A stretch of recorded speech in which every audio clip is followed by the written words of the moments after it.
the button.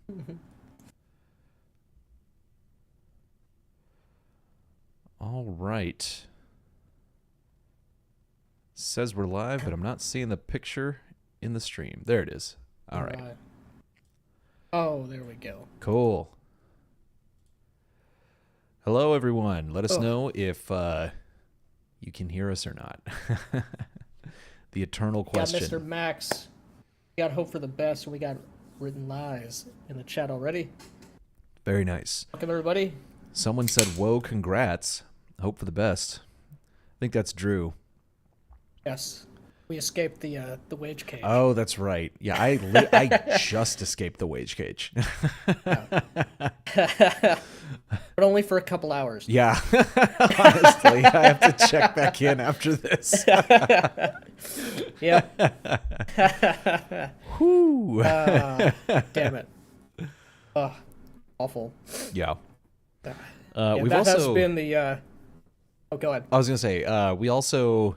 I figured out that we had the stream set up wrong in YouTube, so like we were on some sort of delay. So we should be able to interact with you guys more in real time, closer to real time. That's right. Yes. So there won't be some stupid delay anymore.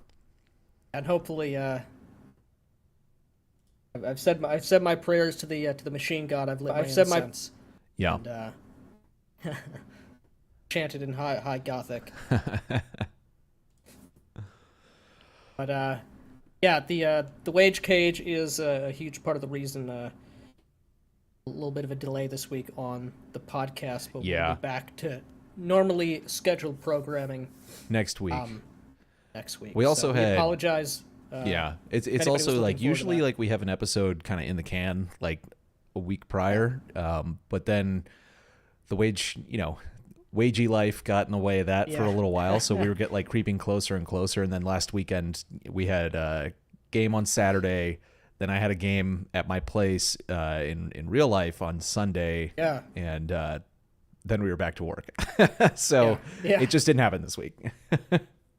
That's okay. Well, yeah. I know everyone's waiting with bated breath to know what autistic take we have next. Yes, and definitely, maybe we can talk a little bit about the games. We were playing in. Of course, we did the Dark of Maya.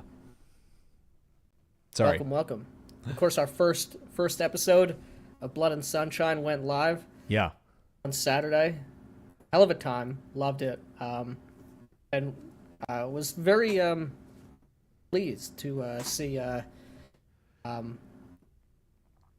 Shawner 28mm, C4 Crispy as well. Yeah, weighing in. We haven't ended up on Roll for Sanity yet. Yeah. We haven't been curb stomped by RPG is dumb on Twitter yet. Yeah. So, that was a lot of fun. I haven't seen him tweet much recently. I suspect he's probably still recuperating. Yeah, probably. My guess, which I can certainly understand. So hopefully he's hope for doing a speedy all right. recovery. Yeah. Yes, indeed. But yeah, that was certainly a lot of fun from my perspective. I had a ton of fun. It was fun for you. Yeah, I'm very pleased with the characters who are involved. Very pleased indeed. A lot of stuff to draw complications. Yeah. And certainly will be. I think I got my character sheet to you like an hour before we started playing. I provided the details, like the relevant details the night before, but I was knew your still character's personality, right, and that's really all that I. Yeah, I fleshed out a little bit of the life path stuff, made the connections there, but most important thing. Yeah.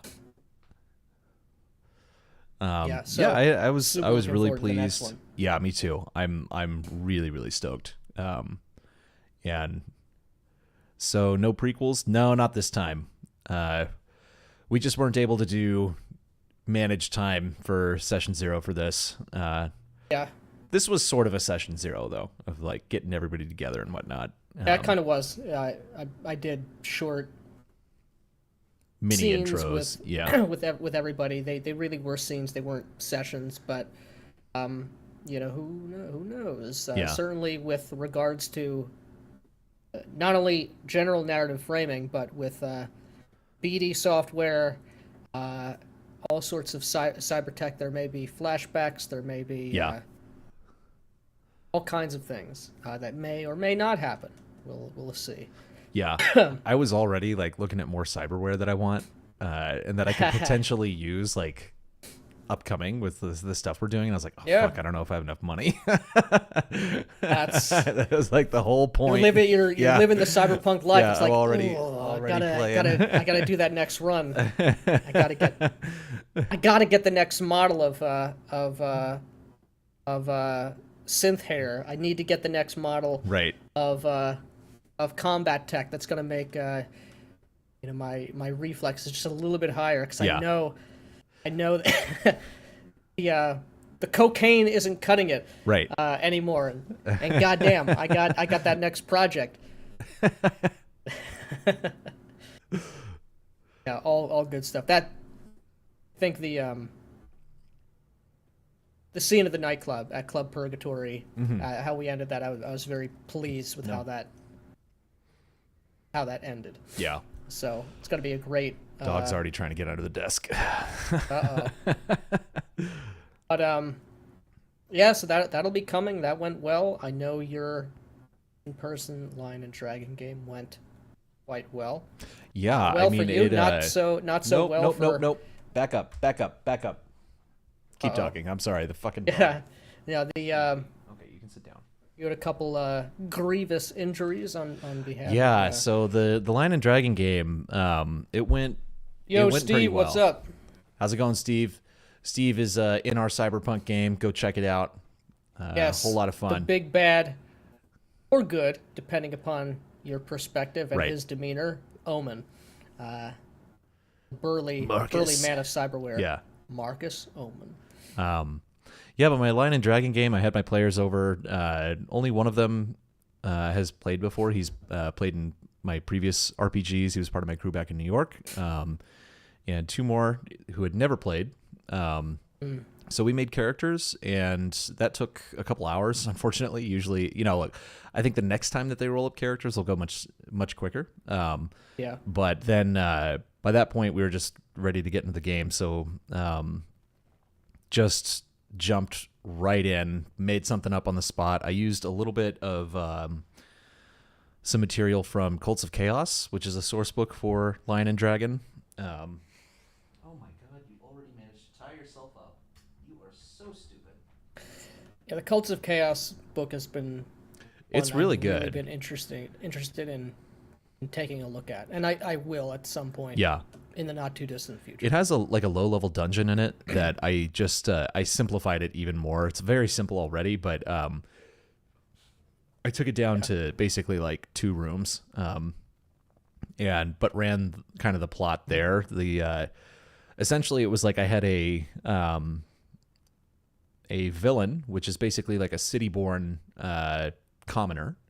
He was who's one of the players. These are the players that I'm going to be describing. Who was like son of a merchant and kind of out in the countryside, meets up with our Scotsman barbarian and a Cymry traveler. And the Cymry are like Welsh kind of gypsies. They basically, the set piece for this was that they were traveling along the roads just trying to get away from this sequence of battles that was happening. There was like a peasant revolt, and that was being suppressed by whoever the local lord is. I hadn't even chosen a place in Albion to set this. While on the road, our barbarian, who rolled up on the name table, Ronald McDonald, I had to ask them. I was like, I'm going to please ask you to not name your character Ronald McDonald. So it was, the compromise was Ronald McDonough. So this is one of the players who had never played before. They're talking to some of these peasants who are traveling with them, who don't have any weapons, who've been kind of displaced by this. Some villages have been burned and whatnot. and they're telling stories of the the town that they're coming up on, and how there's this little harlot who comes around and tries to steal people's husbands. It's this like peasant woman talking about this, and she suspects witchcraft and all of this, and someone else pipes up and starts talking about witchcraft. Ronald McDonough, however, rolled up pious as one of their background traits. So extreme devotion to the unconquered sun, chaotic alignment. First thing she said was, she goes, "I choke him. Tell me more." So it's like chokes a peasant in the first 30 seconds. Like, it got pretty crazy. So basically they arrive at this town. They go to check out this brothel that has been rumored to be delving in witchcraft, and they walk in on this like giant bacchanal, and they wasted no time and just started wasting everybody. And sounds like a plan. Found beneath the temple a demon summoning ritual happening in medias res, and managed to stop that from happening. One of the characters almost died. Like, he's like negative hit points. Might possibly die in the next session, and they're gonna have to do a lot of cleanup, basically. Sure. Yeah. It kind of went like a little off the rails. I'm not gonna lie. How do we explain this to the bishop? Yeah, exactly. Hey, Victor. Crafty Matt, Victor Gorchev. Welcome. Yeah, just don't ask Goman for a cigarette. Yeah, definitely not. Yeah. But as a follow-up, I immediately had a bunch of ideas, because it was basically like, I'm going to run the little mini dungeon, and that'll be the end of the session. And then from there, based on like these wild actions that they took, and kind of the initial idea of like them kind of being herded by this peasant revolt and this sequence of battles, I know where it's going next, and I've picked a location in Albion, and they're going to start getting involved with some of the movers and shakers of the Rose War. It sounds pretty cool. I'm really interested to hear from you how it goes and what your take is. And it's one of the only things holding me back from getting Cults of Chaos. I kind of want it to be a complete surprise so that I can have you run it at some point. Well, the thing is, it's that source book is like, you can totally read it. It's not going to spoil anything. I mean, like, unless I was to literally use one of the dungeon adventures in it. But I mean, outside of this session, I'm not really going to do that, because that book is just it's not like, oh, here's the deep dark secrets of Albion and here's lore. It's literally, it's like a tool set for building cults. And there is the Duke of Edinburgh is actually the main bad guy who's pulling everything together. This is this is the great thing about this setting and about chaos cults, is that there is no overarching chaos conspiracy. There's no big bad evil force. It's literally just like the warping power of chaos makes people act crazy. They get, they can be devoted to demons or magicians or elves or the dead. Like it's each of these are with chaos. They're all unique. And it's more of like a reflection of the political turmoil of the world. As the stability of law and order is disrupted, you get more monsters, you get more chaos. It's pretty cool. I was enjoying it a lot, and I've been reading the Dark Albion setting book to get more ideas, and it's just awesome. Like, really, really interesting stuff. Yeah, I really need to check doing out some lifting while listening. Nice. Yeah, hell yeah, Victor. Good man. Yeah, that's definitely something on the list. There's a lot of it's. It's funny. A couple months ago, before we started this project, I was firmly of the opinion I neither need nor want any other RPG books product. Yeah. Everything good has been done already, and everything coming out is not good. Yeah. To say the least. And that's not been the case. In fact, I picked this up. I'll see if I can get it. This massive thing. This is that Blackbird's book I've been chatting about. This is for the Zweihander D100 rule system. This seems, I just got it like an hour ago. Yeah. This book, it says that this is a crazy big book. It says $75 on here. I paid $40 on Amazon for it. Nice. I don't know if it was a glitch, or whatever, but I'll take it. Yeah. Certainly, that is worth more than $40. I'm not proud that I'm blowing $40 on something I ultimately don't need right now. But super evocative art in here, and it seems like a really cool, interesting, very dark fantasy setting. So I'm curious to delve into that. Big Bad Report says, back my findings. Yo, that Florida shit was sick, and the end scene was fire. The drummer doing his thing, and Matt's character doing blow LaMayo. Yeah. Hell yeah, man. Blow and ecstasy, but it's right. cyberpunk blow and cyberpunk That's right. ecstasy. Yeah, that's got to. That's Flamingo the GM shirt overpowered. uniform. The flamingo shirt. It's got to be. That's right.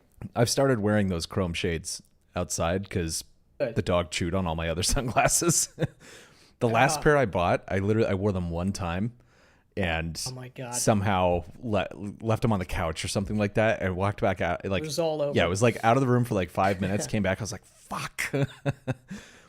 And she doesn't chew on anything basically except remotes and sunglasses. It's just like, God damn it. Who knows? Yeah. Who knows? Yeah, I too have I have kind of I told myself I wasn't gonna buy any more RPG books either. Yeah. And then I did. Right.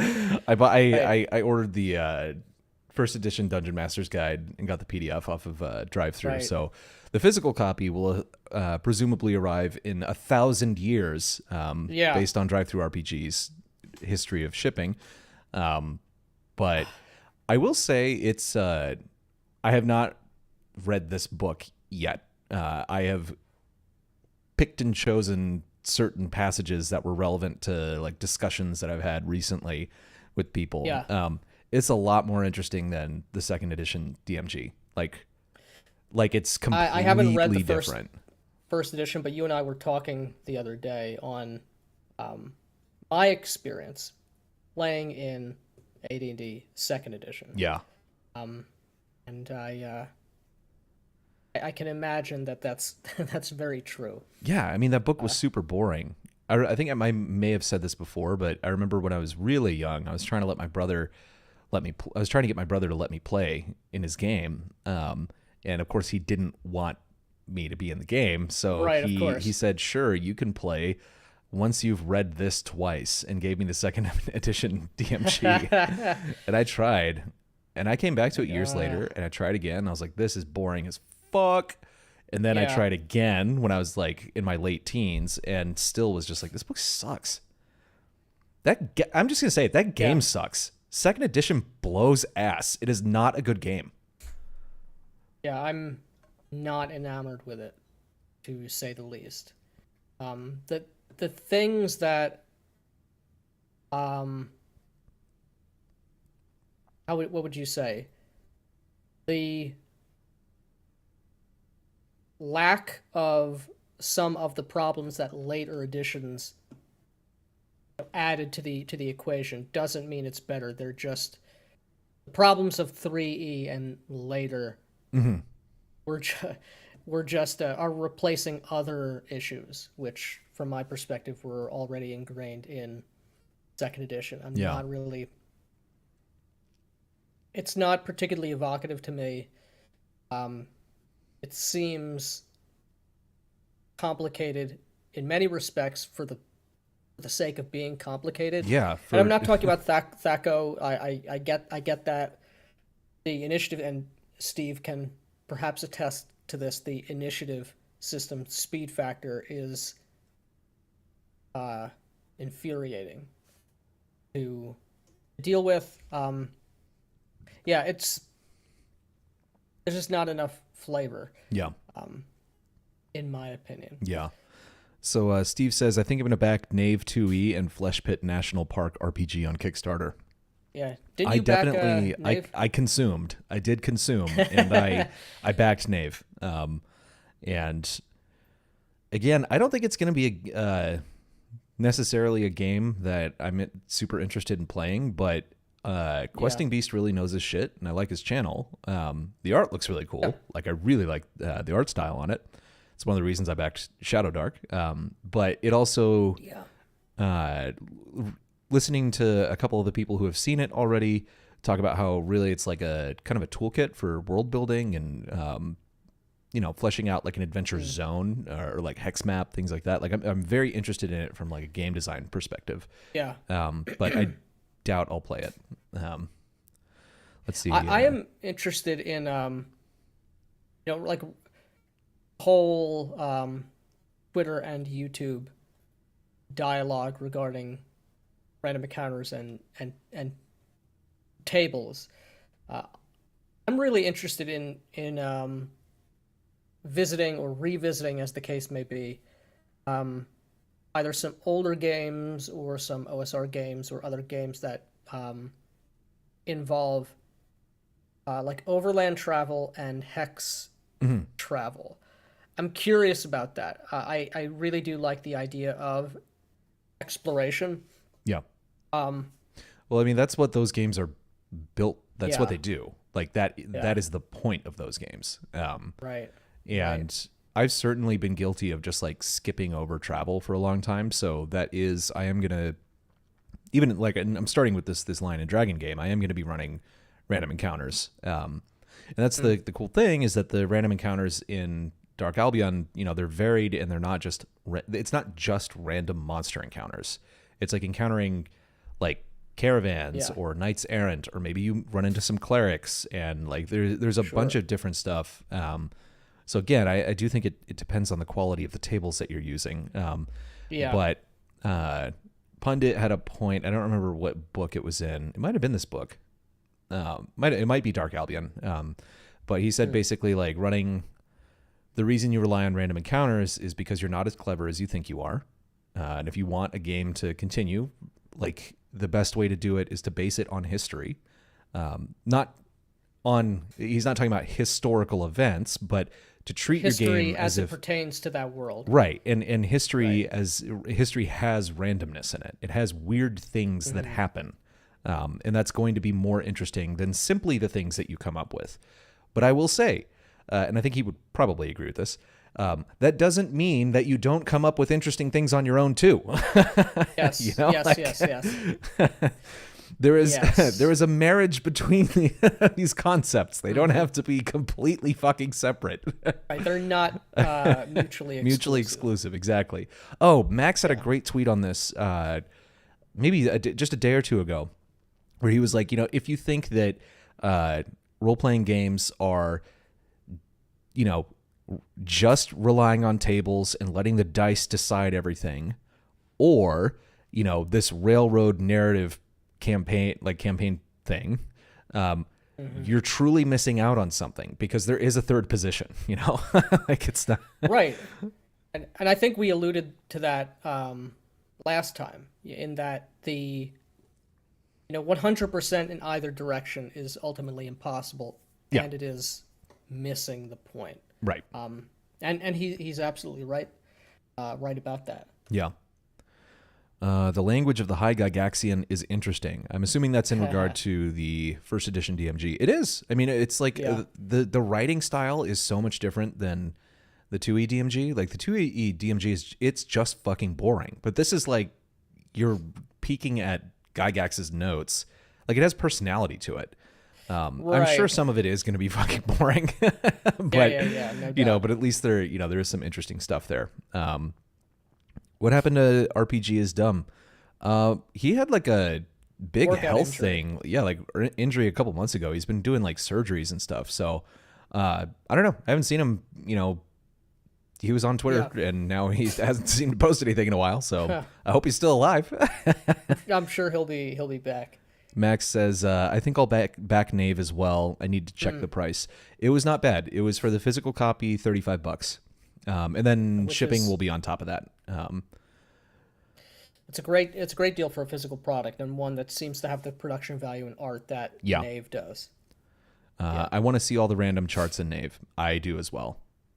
Mm-hmm. Wasn't the first Knave just a sheet of paper?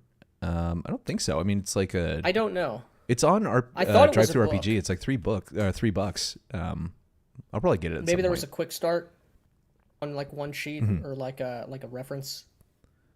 Matt, it does say in the first edition DMG to create your own random encounter tables that match the theme of your game. Yeah, no, this is one of the things that I'm finding interesting, and that I'm excited for the physical copy to come. I'll spend a lot more time with it when I have that, but it seems like there's just a lot of like game design wisdom, like actual game design wisdom in that tome. That I'm looking forward to a lot. And the point about having the quality tables that I was trying to make is that like a lot of games have had really boring tables that I've seen, just over the course of my life. Yeah, where it's just random smattering of the it's monster just manual or whatever. The 2d6 bell curve, orcs are in the middle. Orcs in the middle, yeah, a gelatinous cube for some reason. Yeah, it's like, who gives a fuck? Yeah. Very boring. RPG third positionists. That's exactly correct. That's right. 28 millimeter. Yo. He is resurrecting. RPG is dumb. He's like a lich. He is rebuilding himself. I only play made RPG. I don't know what that is. I think it is unless it's in response to Knave. Let's see if it's your joke is too big brain for me. my tiny IQ cannot comprehend it. Yeah. I think it's a tongue-in-cheek answer. I think it's like an actual anime game. Yeah, I do too. I just don't get lighthearted. I don't get it. But yeah, I'm really excited to get the first edition DMG. Like I said, like Lion and Dragon, I am so pumped. And since my players aren't watching this, basically what's happening next is that they are trying to stop the bleeding, literally, in one of their compatriots, and the Lord's army that has been ravaging the lands is catching up with them here, and is going to be stumbling into this massive slaughter orgy that just happened, and they're going to have to like stand trial for everything. And the villagers are going to like half of the villagers are in the cult, so they're going to be lying about everything, probably trying to like kill off the guy who almost died. Impious conspiracy. Exactly. And so they're going to have to they're going to be completely outgunned, since these are like professional soldiers and they're just level 1 nobodies who are hurt very badly right now. So they're gonna this will be a way to kind of force them into dealing with the consequences of going murder hobo immediately. Break out the stakes, break out the oh yeah, there will be many people the witch burned dunkers. at the stake. Yeah. To put him in the pond, all the accoutrements to find out. Made is the fourth available position. Yeah. It's an anime TT RPG where you play cube maids. Okay. Yeah. Why first edition and not Castles and Crusades? I the DMG? really like Castles and Crusades. I think that's when that's the thing. That was where I stopped myself, where I was like, you've already bought like 5 or 6 RPG books. You're not going to buy anymore. And then I bought 2 more. But I was sitting there because they had the whole set on sale for like $140. It was like 5 full books. And I was like, really? Oh God, I want to buy that. Yeah. A deal like that's never going to come around again. Exactly. When am I ever going to be able to get these books again? Yeah. But I stopped myself. Yeah. I think, it's part of what we've mentioned, here and there in previous live streams and episodes of the podcast. A big part of what's of interest to us right now is, like you said, rediscovering this sort of old wisdom. Yeah. And trying to figure out, is it wisdom or is it right trash? Yeah. I think is this actually putting over like an immersive style? Right. Or is it not? Yeah, and I think it's the answer is that some of it will aid in that and some of it will hinder that. Because right. like the whole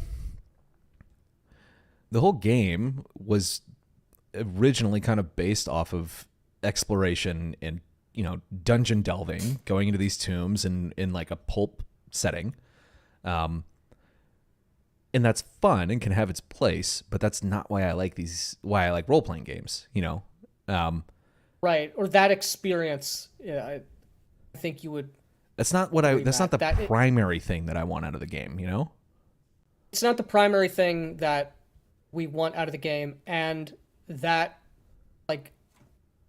loop or that experience or that situation scenario, while it can be fun, it's not the primary thing, and B, it gets stale fairly quickly.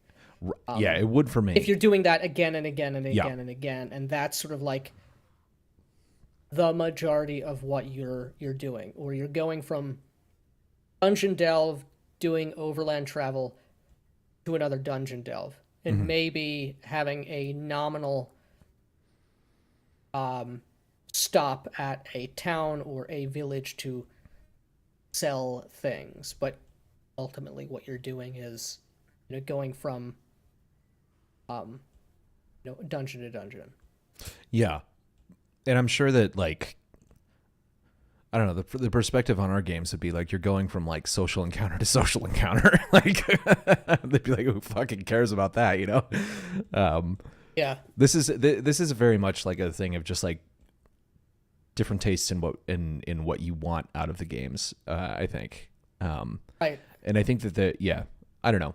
I just don't really like dungeon crawls all that much. And again, like, they are fun. Like I had as an example, when I was in middle school, me and my friends, we got the Diablo 2 AD&D second edition box set, like where the I heard they had a thing for that. It was pretty good actually. I mean, it was like the pre-generated characters. They are like the character classes. It's the barbarian, the paladin, the warlock. You're all going into the dungeon together, and necromancer all day every day for me. Randomly generated dungeons with like a boss room at the end, and it is Diablo. Right. And Diablo is a dungeon crawl. And so that is fun, but it was still just kind of like I don't know. It was not what my mind had promised me when I saw the art in those books. Diablo or Diablo 2 can sustain like a very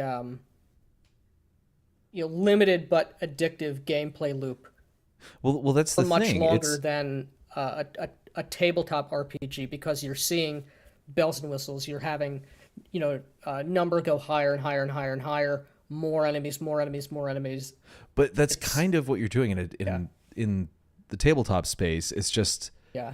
It's not, you're not fighting hordes of monsters usually, because they'll they'll kill you. But it's basically the same incentive system. You get experience for gold.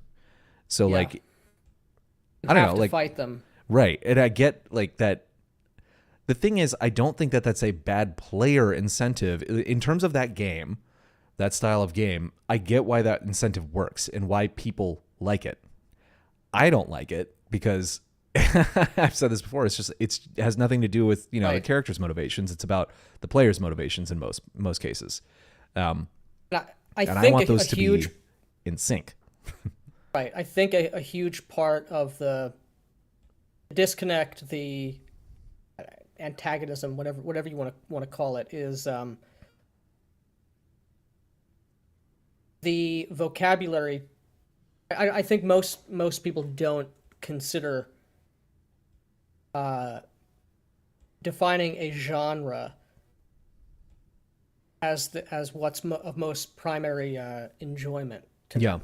So if the conversation started, hey, I want I like dungeon crawls because I'm trying to get this experience or this experience. I'm trying to basically relive. I was in middle school or something when Diablo 1 or Diablo 2 came out, and let's say I'm trying to sort of relive that. Okay, you've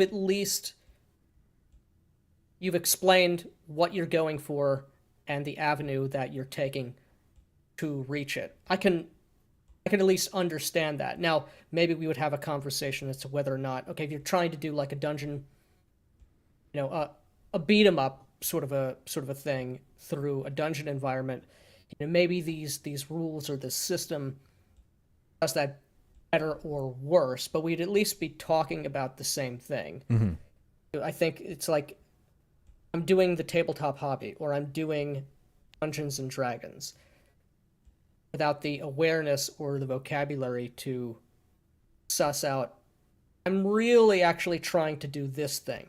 I'm really trying to actually do this thing. Or I'm trying to evoke this feel.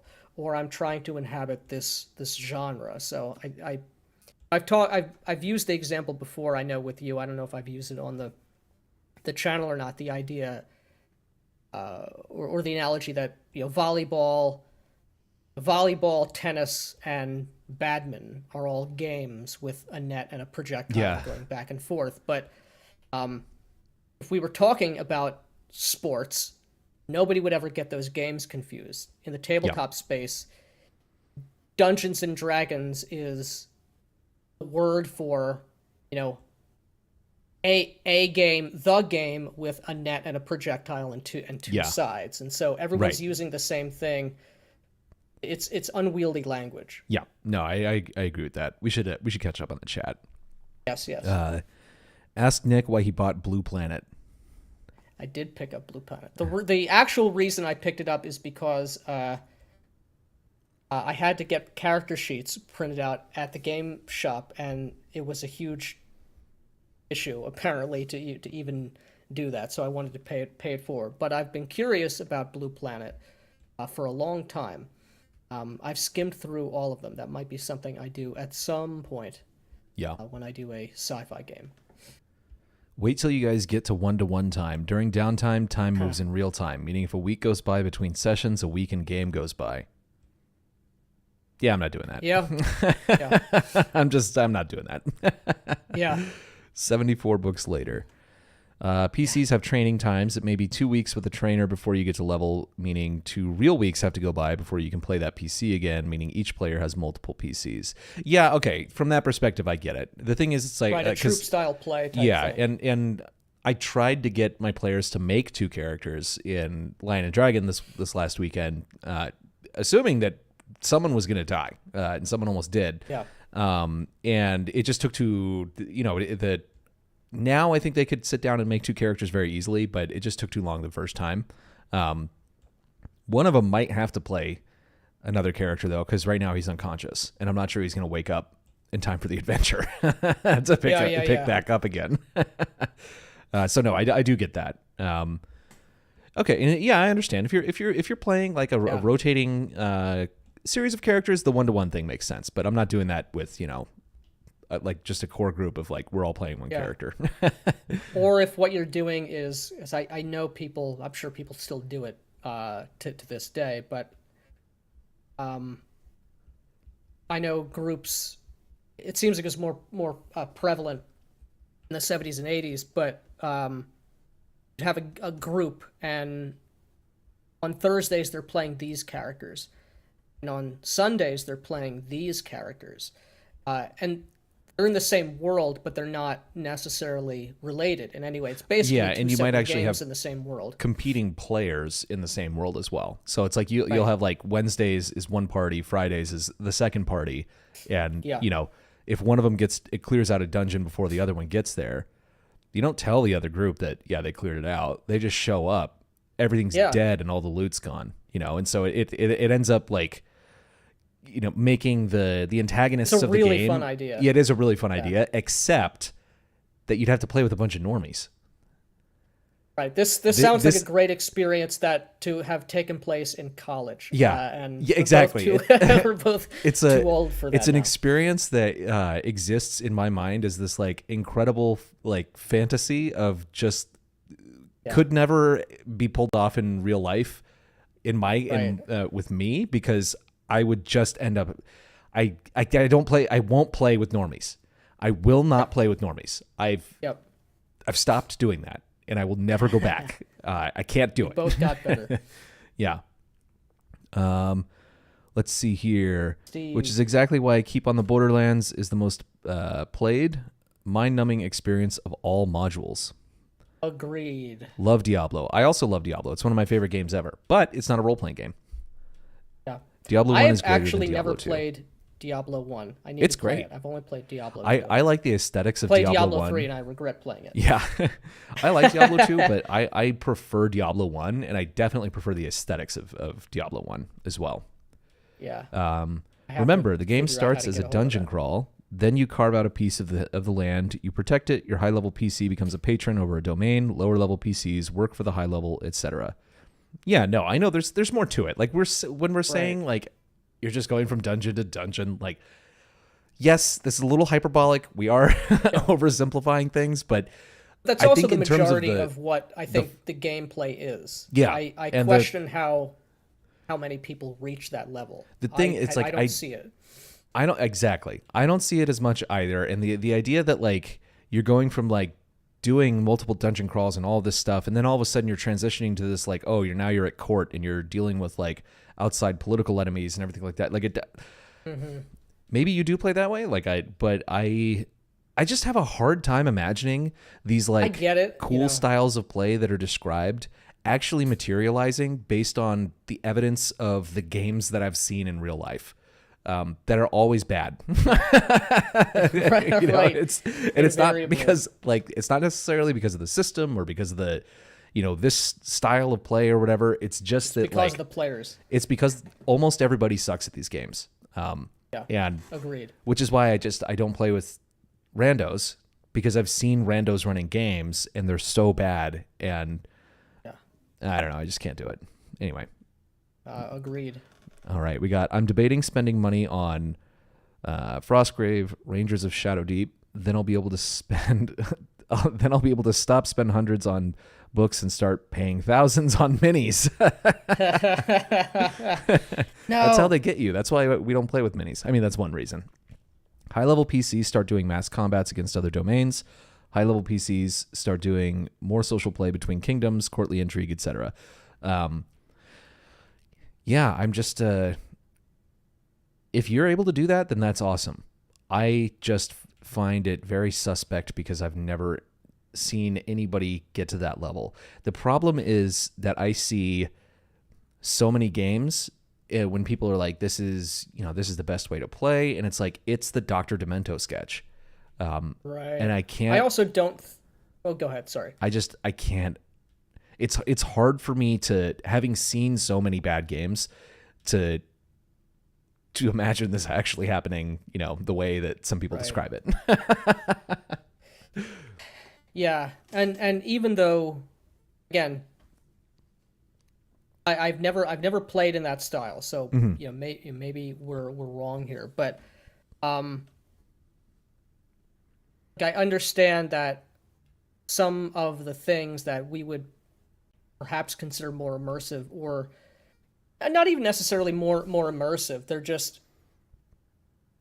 we would like all of those things to be at least on the table.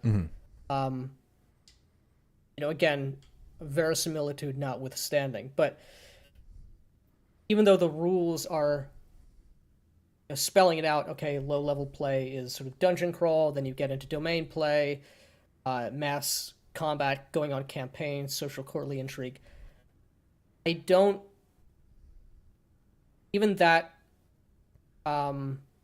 evolution, or that what's the word I'm looking for? That progression of circumstance doesn't seem particularly believable to me within the sort of vaguely assumed medieval world of I don't know, your Greyhawk or whatever, whatever the case may be, your sort of generic fantasy or non-denominational fantasy medieval Europe setting. Yeah.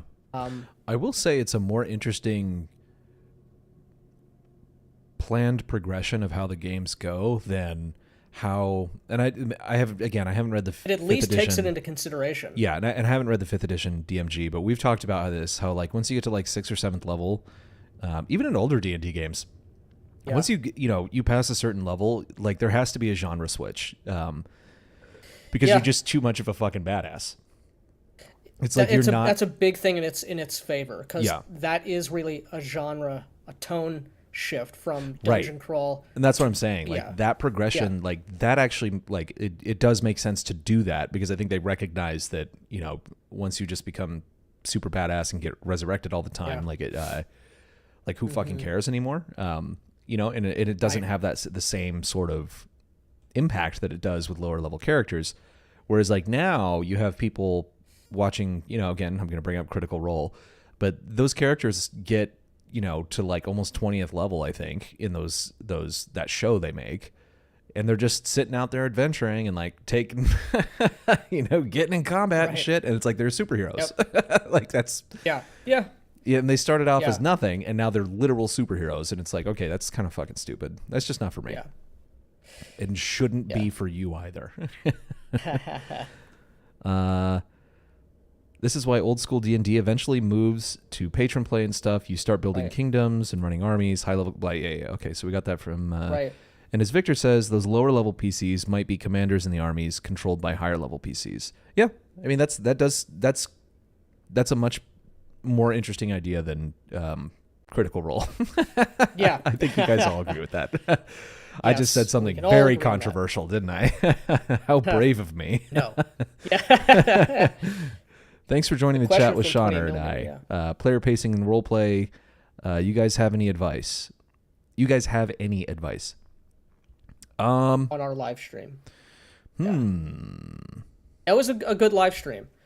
I know you were mentioning early on. I think you called attention to the was it our solo scenes or the intro scenes? I don't recall. I did watch a bit of it at work today, which is always the best place to be watching RPG content. I mean, I would, in that regard, or maybe I'm getting the live stream confused with damn, I can't remember his channel name. I feel bad. The other C for Crispy. Yes, I'm just gonna call him Crispy. That's gonna stick in my mind. Maybe one of you were discussing the intro scenes, which we started that was C for with. Crispy. Yeah. Okay. Which everybody should go. I'll put his name in the chat. Everybody should go subscribe to this guy. Yeah. Great channel. He seems like a good dude. I think that's how you spell it. Yeah. I think you're right. Yeah. I think you're right. I mean, 28mm. What specific advice would you? Well, I guess player pacing is the question. That was what the title was about. I would say pacing. So it depends on what is everybody together or are they not. If everyone is together, I generally let a scene go on until it's clear either the characters have exhausted or have sort of accomplished what they're trying to do in this particular moment. Is there an investigation happening in this area? Okay, spend all the time in the world you like, as long as you're interested and engaged in doing that. Once either the characters have found what they need, or they think there's a reason, or there's nothing here, we found everything out. Whatever the case may be, switch it then. If you're doing either a bunch of solo scenes, or two players are in one scene, 2 or 3 players are in another scene, And I think your mileage is going to vary depending on when or whether your game is an in-person game or an online game. Generally, I would try to switch back, around the 20-minute mark, to be honest with you. Unless it's something very superficial, you can jump back in like 5 minutes or 10 minutes, but I generally try not to go more than 20 minutes without, even if the scene isn't over, we could, again, the scene changes and we see what's going on, or meanwhile, this is happening. I also, I would encourage finding ways to not have the party split. And this is something that I realized I did in our Cyberpunk game, was I just walked into the club and went and did my own thing. And afterwards I was like, oh, God damn it. I did kind of split, I split the party. It's it was fine. I think for something like that, it's fine because I don't think it's spent. Everybody was in the same space, right? Right. And we weren't right. That wasn't an excessively long interaction. Right. But yeah, I think it's better on the players to try and not split the party when different games. Yeah. But this is sort of more of a cost of doing business or less, depending on the game. In Vampire, I haven't found a way to not have the whole game basically be solo sessions. Yeah, sometimes that solo happens. Scenes. Army battle management are an obstacle to high level. Mm-hmm. All Diablos have gone downhill after the first one. Yeah, the low level play is definitely the standard for most groups. Yeah. Damn, lol. Don't know what that's in response to. Heck, I ran a lot of those crappy games before I learned better. We all have. We've all. I have. Oh, God damn it.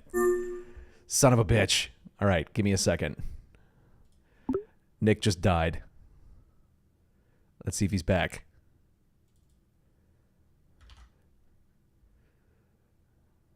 Oh, we're having another boomer moment. Fucking Gilded. Yep. God damn it. Oh, wait, you're back. I can hear you. Kinda. I can't see you. I can hear you. I'm still connected. But yeah, I think you'll pop back in a second, I think. Usually the camera takes a minute. Yeah, for some reason the camera isn't working. But regardless. Yeah. Keep people entertained. Exactly. Yeah, we've all run very bad games before. Right. Bless you. You think it's just thousands, add a couple of zeros. I'm sure that was in response to something in particular we said, but I don't remember it off the top of my head. Right. You make dungeon crawls more interesting when you remember anything can be a dungeon. A dark wooded valley filled with hostile wild elves is a dungeon. Yeah, I get that. And that's, we talked about this, I think, last week with regard to Stalker RPG, which essentially just is dungeon crawling. That's all it is, but it's in a super evocative setting. It's fucking awesome. Highly recommend that game. Although the system sucks, I will say that. The system blows ass, but it's an incredible setting book. My sessions are very quick, only 90 minutes. It's Traveler, guys all adventuring on the ship, and helping prompt one of my players to roleplay more. He's an introvert. Yes. Give him, just throw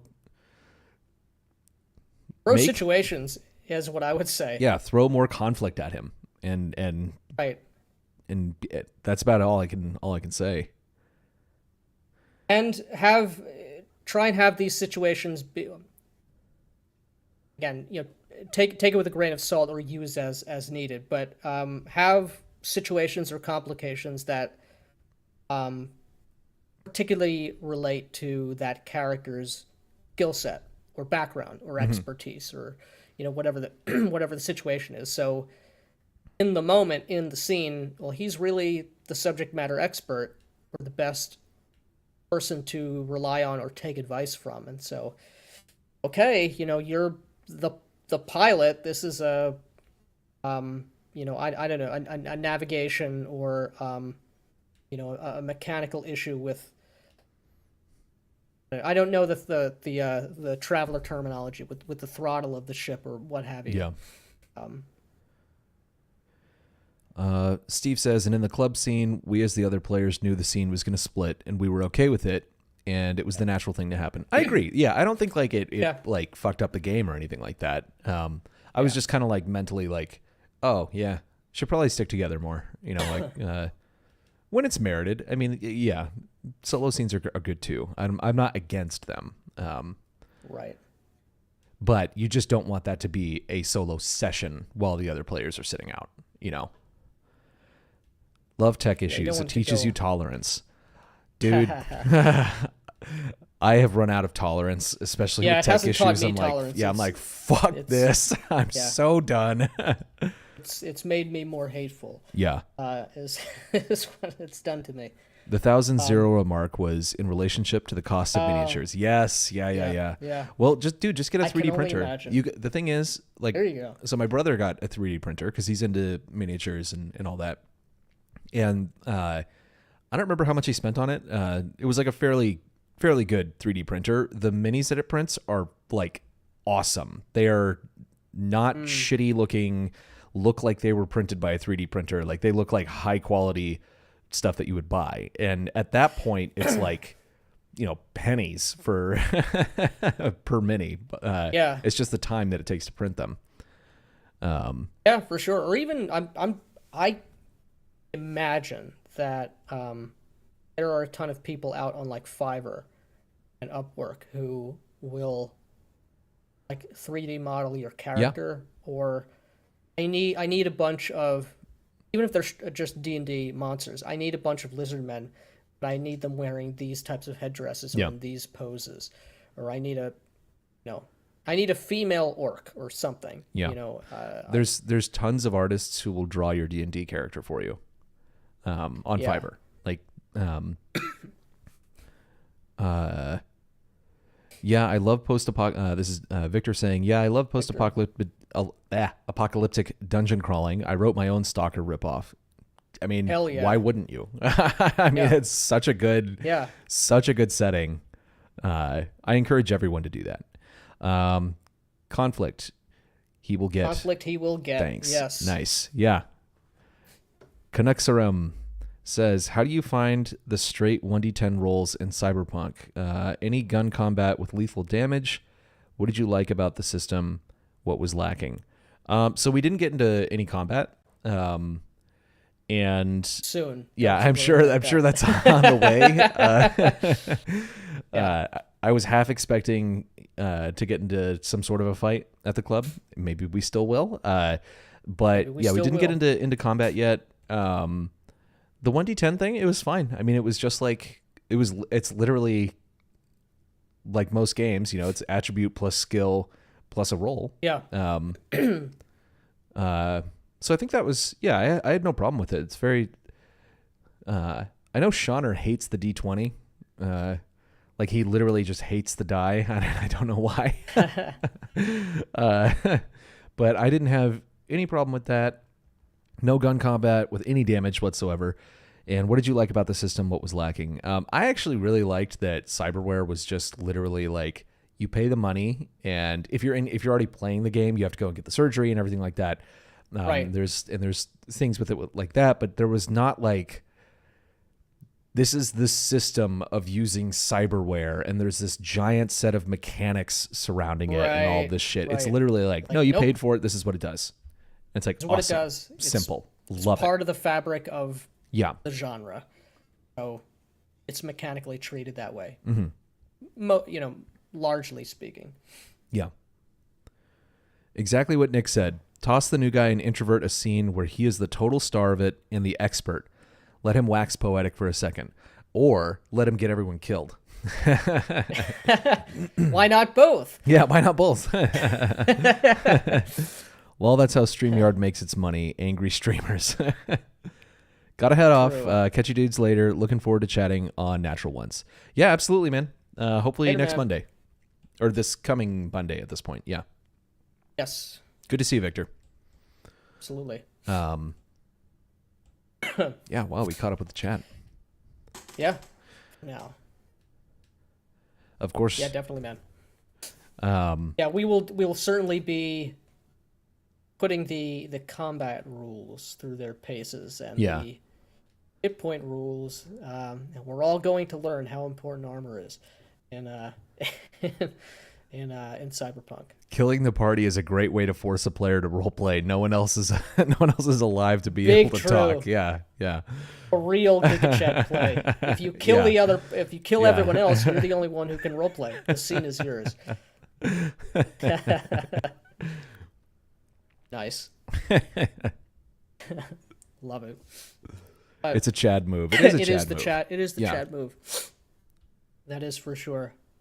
Yeah, I'm really interested to see how the Cyberpunk game evolves. I have a lot of things in mind, and I'm also I'm already thinking about what how I would explain my thought process or my world building process or what have you. Because when it's all said and done, I do want to do a kind of retrospective. That's going to be a while, but seeing that other people have reacted already to just the one session is it's definitely not that I needed a shot in the arm, but it is a shot in the arm. Yeah, it's nice that people have opinions, and some folks have been taking inspiration or at least intrigued at the style. And I know when I was when YouTube was young, I was always looking for how do you actually do this? What are you thinking about? I think that might be of help to people. 28 millimeter says, yes, do after session vid after each session. I get great feedback from it. Yeah, I think we will. And we're probably going to do kind of little summary vids that might be a little more produced, a little slicker, probably using lots of Midjourney or whatever. But basically if people want to jump in and watch this game at some point and they're I have no fucking clue what's going on, and they don't want to watch 20 hours of games to to catch up, just having these 5 to 10 minute video things on this is what happened in the last 3 sessions, but kind of that'll likely happen at some point. All the bad players are bad because they're dead now. Once again, I reiterate, the murder hobo is the most honorable form of character you can play. You make an interesting case. You brought it back around. You've logically encircled us. Yeah. Very true. We can also, at least I can talk about this because I have the PDF. What's that? I went and checked, because I backed Shadow Dark. I went and checked out the PDF. Yeah. And I posted a little bit about this on Twitter. I know you've talked to me a lot about it. Yeah. It's a very, very well made book. The layout and the art is just awesome, and the rules are super well presented. You can learn to play. If this is your first exposure to D&D, even the rules it's very simple to learn. So I would believe that. I would imagine that Shadow Dark or any of these games that are sort of coming up, Knave, are better than actual Dungeons and Dragons. Yeah. Than actual current Dungeons and Dragons. Yeah. And I mean, it's it doesn't, it's got, some of the 5e stuff in it, advantage and disadvantage with your rolls. But the rules are super simple.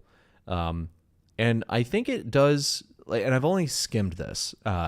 So we will do a full review at some point, but it really does feel like it kind of delivered on the promise of bridging 5e to a more old school style. If it's going to be that kind of a product to get the 5e players more interested, I think that's true. How many pages is it? It's 300 something. Okay, but that's more than I thought it would be. But it's digest sized. So the pages are much smaller. This is not a 300 page in comparison to the player's handbook or something. Right. And it's got everything. I mean, it's got tons and tons of random tables. It's got all the monsters, I think there's a sample. I don't know if the sample dungeon is actually in the book or if that's like an extra. I didn't get any of the extras. I just got the PDF and the physical copy whenever that gets released. But yeah. But the problem is that I'm just not into dungeon crawls, so I don't give a fuck. It's like I'm like this product's not for me. Like this, like Knave. Yeah, it's interesting. It's a food great for thought. It's inspiration. Right. It's a great example of like when we make a product. Game design research. Yeah, this is really good game design research and really good. Just like this is what a very polished product looks like. It's great. The art is so fucking good. And it's the style that I love. So that part of it is really cool. Kelsey Dion actually tweeted back at us because someone, I think, tagged the Arcane Library. Oh, really? Yeah, and she was just like, oh, thanks for checking it out. And some of the criticisms I had, because I said, it's like, if you want just like generic grimdark pulp setting, this will work for you. But if you want something more fleshed out, I was like, there's nothing there. It's just like there is an implied setting sort of, but it's not there. And she's like, oh, well, it's in the zines and, there's extra resources where it's more explicit, but this is just meant to be blah, blah, blah. Yeah. But it was, it's like, I thrive when I get a really good setting that I can consume. Yeah, I want a setting. I want a setting because it's not just that I don't have the time to like make my own world. I do enjoy doing that, but I like getting ideas from other people, Yeah. And if they have and a setting good doesn't ideas, have to be the Forgotten Realms fully fleshed right. out. In fact, it's better when it's not. It's better when it's not. And I don't want to read like, oh, here's the lore on what happened 10,000 years in the past. It's like, who gives a fuck? Who gives a fuck about that? Yeah. What I want is like I want a skeleton of the world. I want interesting factions, maybe a couple of NPCs, and what was like the most recent history. I want to know like, what's the feel? And the art in this book does definitely set the feel of like, this is like kind of violent, grimdark, dungeon, like pulp dungeon crawling. Like it does that very, very well. But I'm just kind of like, it's this product just isn't for me. I mean, everything we're talking about expectations with regards to setting, et cetera, et cetera. It segues into Justin's question. Have we looked at Morkborg and what's our opinion? I have not. I've looked at Morkborg. Oh, I thought you had. I've played I've run a couple one shots of Morkborg. Absolutely stunning book in terms of production value and art design. The vivid yellow and I think it's blue. It has to be black. Black, yellow and black cover. That I really like the rules. It puts over the feel of a grim, brutal. You're playing 70s and 80s heavy metal album art game. Yeah. That's sort of what you're playing, and I'm all about that. Yeah, I'm down with that. Yeah, I'm down with that. And there's just enough about the world to put it over and let you know what the circumstances you're in are. My only criticism, real criticism about the game, it's not exactly a fair criticism because I don't think it's trying to do this, but I almost all the time prefer a game that has the potential in terms of like a setting and a narrative situation and a mechanical breathing room to have a longer campaign. And Morkborg is very explicit in that it's the doomsday clock's almost up one way or another, and the game is you're going to be running one shots or mini campaigns. Right, and that's how I would, if I was to run Shadow Dark, it would be as a palate cleanser. It would be one shots, maybe like 2 or 3 shots maximum. But it's not the kind of game that I would ever see myself playing for an extended period of time. It does have a lot of cool stuff that I like. It's like the random character generation through rolling dice. It's just 3d6 down the line or whatever it is. But the random class advancement is something I really like in Lion and Dragon, and I also like it here. It's like advancement on a random table prevents people from pursuing the build. So which is great. It's also just kind of like fun because like it's unexpected. You don't know what you're going to get next time. And there's a shitload of random tables in there, and I did not investigate them in any detail to see if they're good, but it's definitely interesting. There's I think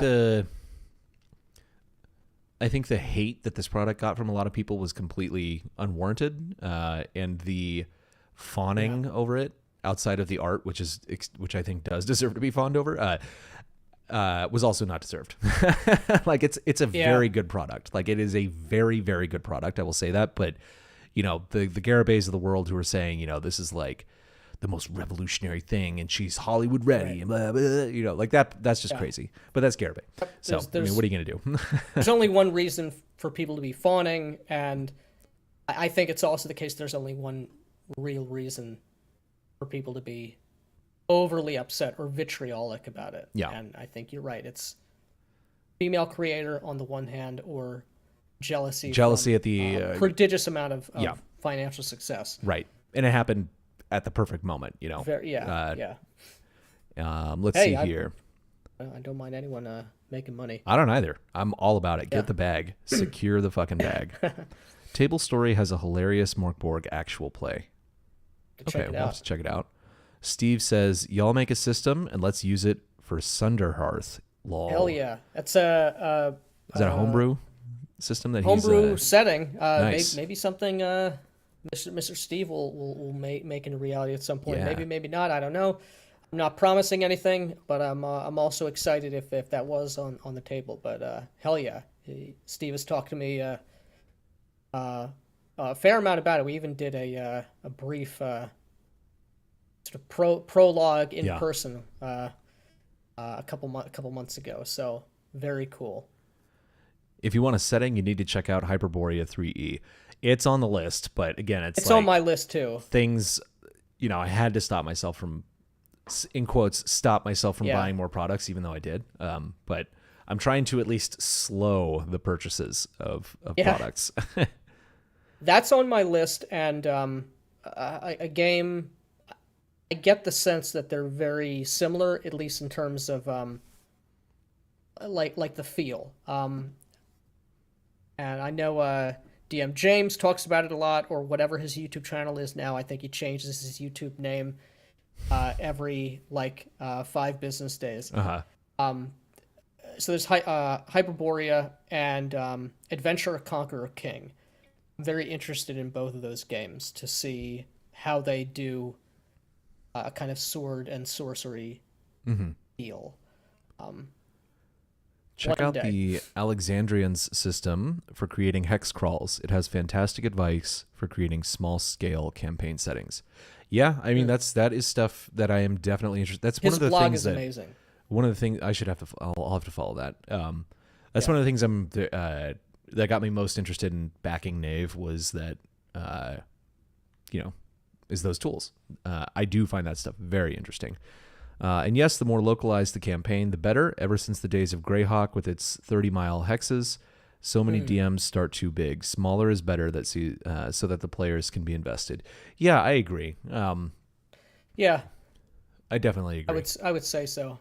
Yeah, again, unless that's why I like well, I'm biased on this because I love World of Darkness games, but that's one of the things I love is it just takes place in one city.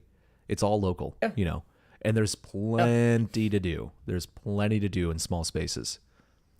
Again, limits breed creativity in a lot of ways, and I think agreed. The same way with a setting. You don't want something that's going to do literally everything, except unless you're doing maybe Gonzo fantasy where you're sliding between dimensions, or World of the Last Sun, which is you're on a Dyson sphere and you can teleport between literally any world that's surrounding this star. Yeah. Or you are taking a more sort of higher level. C4 Crispy, there he is. Yeah, everybody go subscribe to that channel. Yeah, go subscribe to his channel. Yeah. Great stuff. He's got great stuff. And yes, I also totally agree with your agreement that limits breed creativity. We were talking when you made your first video, and you're like, yeah, I was thinking of like taking some of these ideas from Black Lodge Games and whatnot. I was like, watch this like ruin his friendships. Like I took your advice and now everybody hates me. Hates me. Yeah, but they seem to be on board. They seem to be on board. Yeah, we were prepared to be fine with either outcome. Your game getting better or your social life being utterly torn apart. Yes. Chat disconnected. Okay, we're reconnected. Good. Oh, good. Whew. More technical problems. As of whatever time your clock says right now, DM James's channel is called Dungeon Master James. Okay. It seems like it's always something else. I was going to do a quick update about that like very topic. Guy. Nice. Yeah. Yeah. I like local settings. I really like modern role-playing games. I don't mean like new games themselves, but like modern settings. And I know a lot of people don't, and I really do. I do as well. It's interesting. I'm surprised for as well as like Vampire does a modern game that is all about and taking place, for the most part, entirely in a single city.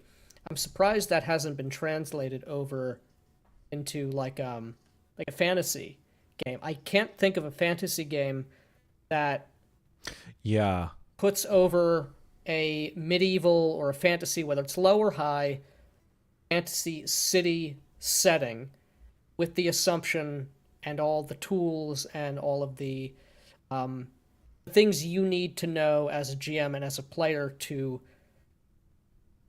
basically do that. Play a game about people or creatures entirely within a fantasy city. You could take it, have it all be in the City of Trade and Ring of Fire, or in Waterdeep in Forgotten Realms, or whatever. I'm really surprised that's. I think the only example that I've seen of that is, and it's not really a perfect example because of the scale of the city. It would be like Sigil in Planescape. And it's so weird too. Yeah, it's very weird. It's not really a city. Right. It is, but it's a giant inverted floating donut. Yeah. But I think also like maybe the allure is with fantasy, though, is that people want to be out exploring the countryside. I don't disagree, but like that's I one know, of the but things like I really you and like I about are like that's. I won't say the G word I was gonna say on stream, but I'll leave it to everyone else's imagination. Yeah, I would love again. That's G worded. Yeah. Like we were talking about, I think last time, your character in the I forget what the name of the saga was, but your older human character. Yeah. Cade Kale. I think I told you in person, like I was so angry. I was so furious with jealousy. Like that's exactly the character I would love to play. Yeah. Just a merchant and a banker. And, a businessman. I would love that. Starting a guild or being a part of a guild. That's to me that's a incredibly appealing to have a whole game about a particular guild, the stonemasons guild, or the glass blowers guild, and just the politics in that. Yeah, I mean you can cross over into like organized crime and all sorts of stuff. What I would love to do would be to do a game like Gangs of New York. Oh hell yeah! Yeah, which would be fucking sick. Hell yeah, it would.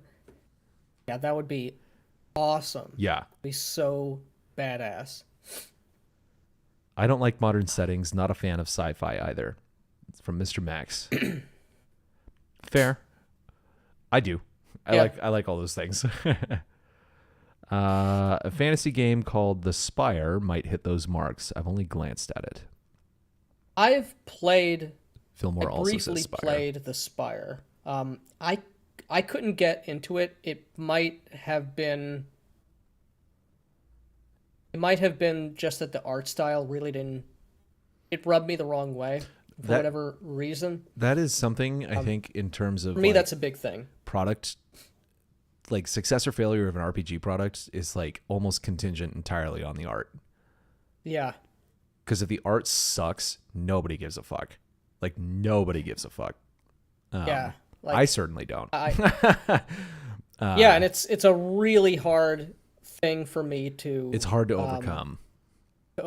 Like I had been told many times by several different people to look into a game called Nobilis, and I found it eventually, and I bought it because I was told it was good, and the art looked like trash to me. It looked like, so I was expecting this sort of very deep kind of thing. It was all like, it looked like all anime art to me. And I just couldn't, like, I don't know, maybe there's something good in here, but I can't look at this anymore. Yeah. I've used the Freeport setting in the past. That is a setting in one sitting. Okay, I have to check that out. Okay, very cool. I'll run I will say, you know, go ahead. Oh, go ahead. I was just reading Steve's comment. Talking about Freeport, I know. I don't know if Max from Legion of Myth ever watches these things, but I know he's made a comment or two about it. I do know he is an avid EverQuest player, and good on him for doing so. But I know Freeport is a generic a city name, but Freeport is a big city. I have a lot of memories about Freeport in EverQuest. I've always wanted to run a game. Okay. In Norath. So we got. I'll run a political fantasy game set in a city and based around a guild / gang if you want. Oh. Sounds cool, man. And then we got Sold. Stay away from the Spire. It is woke as shit. That was another thing that maybe the GM was doing a good job in filtering some of that, but I could definitely see where that was coming from. And I think I saw on a character sheet, like, there's like pronouns for like a space reader pronouns, like, fuck this. No art is better than bad art. That's for sure. Completely agree. The Spire is about dark elves rising up against the oppressive white elves. Yeah. Oh, man. Yeah. Weeb art and fantasy RPGs that aren't cupcakes and gingerbread or Starbucks in Waterdeep is so very jarring. Yeah. I actually saw that Wizards is like releasing a version of D&D in Japan where it's all like fantasy kind of anime art. It looks more like the art from like the Final Fantasy series. So not literal anime, but like that. Do you know what I'm talking about? Like character art from those games? I'm sure there's a word for it. I don't know what it is, but I know what you're talking about. And I was like, that's actually a good idea. They might sell some copies in Japan then, because they only like play Call of actually Cthulhu. Regionalize your product. Yeah. Yeah. Pronouns on a character sheet are an immediate hard pass. Yep. Yeah. I agree. Yep. Get me out of there. Rightly so. Rowan, Rock, and Deckard hate you. They don't want you playing in their game if you don't believe their brand of politics. Stay away from the Spire and Heart. Yeah, I mean, I'm not going to give money to people that I know hate me. Record of Lotus War. I did not buy the game. Record of Lotus War. Check out that Japanime. Yeah, that is a literal D&D anime back from the 80s, I believe. 80s I've heard 90s. About that for years. I've never watched it. They had one VHS from the series at our local video store that I think had 2 episodes on it of like a 26 episode series. And so when I was a kid, so I was able to see it and could never find it anywhere until it started showing up in like comic shops and things like that in the 90s. But it would be like, $150 for all the tapes. Right, I was right. like, fuck this. Yeah. Manga art style. Sort of. It's closer. Yeah. I can't remember. I don't know. I didn't look at it very closely. I think everybody knows what we're talking yeah. about, or what you're talking about. Good art will sell a bad game. Bad art will destroy a good game. Absolutely. Yes. That is 100% true. And good art for a good game takes it to like an incredible height, in my opinion. Yeah. Yep. Crafty Matt, I was just thinking about Suncoast Video. I was thinking back when there were video stores. I remember there was a Suncoast Video at the mall by me. Suncoast Video. Back That's exactly where I used to see it. Yeah. Yeah. The good old days. Yeah. Yeah, I mean, like art. Yeah, it's we've talked about this a bunch for our plans for making products, and it was basically like no skimping on art. Like that has to be where the money goes into the money that you're actually putting into the product has to be the art. Yeah, for sure. Friday night at the video store, popcorn and a movie. Life was great. So much better than screaming. Streaming. Screaming is funnier, though. Yeah. I mean, I am doing the former.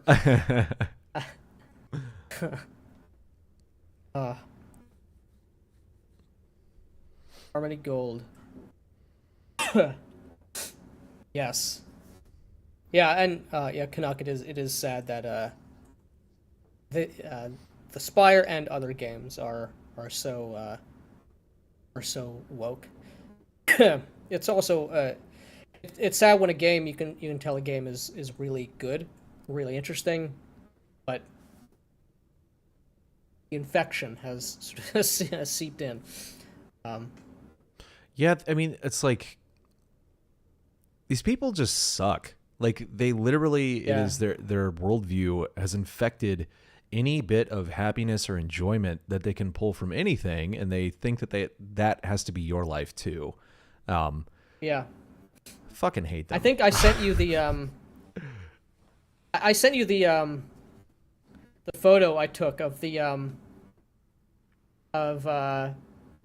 introduction wording from what's it, Coyote and Crow, right?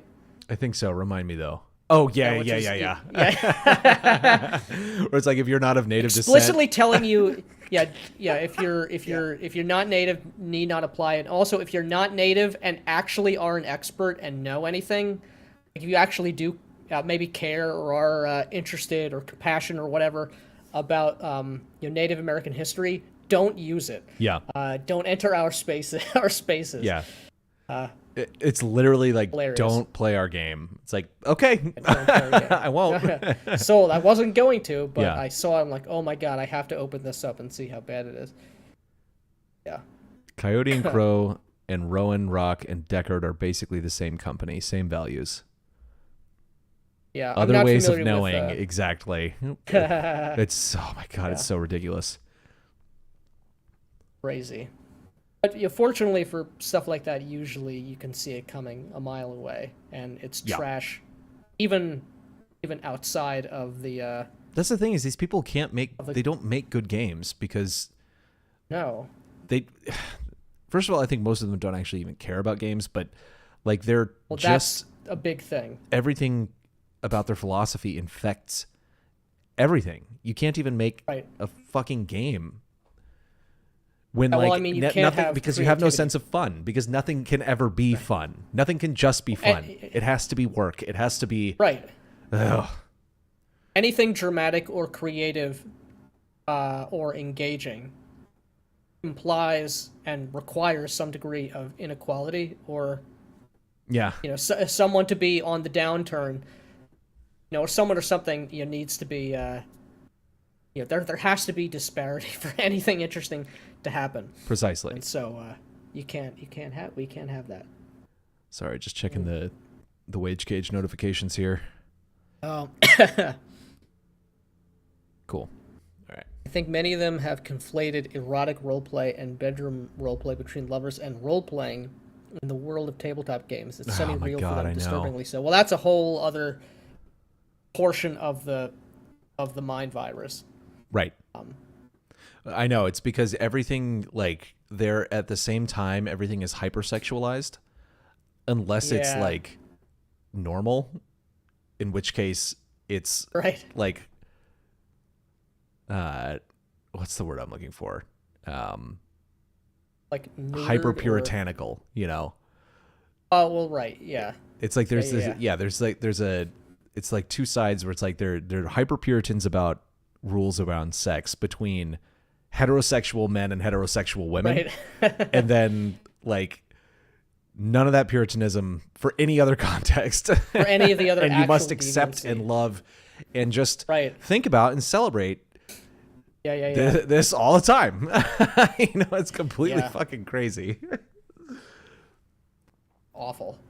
Yeah, fortunately, like I said, usually it's like these are people who basically loathe sex. And everything else. And everything. It's like the focus on like not being ashamed of anything is a projection of the fact that they are ashamed of everything. So they are so deeply ashamed of everything about their life. Yeah. Which is so crazy. I mean, which is correct. Yeah.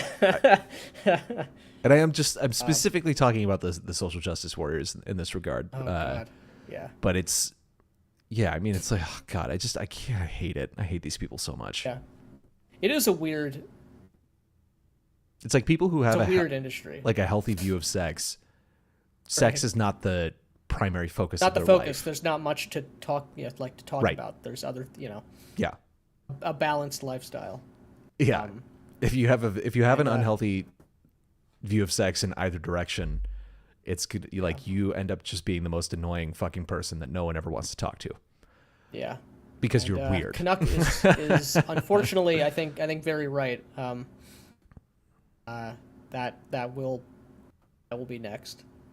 Woke games mean characters out there have to be a paragon or completely deviant, aberrant vanilla.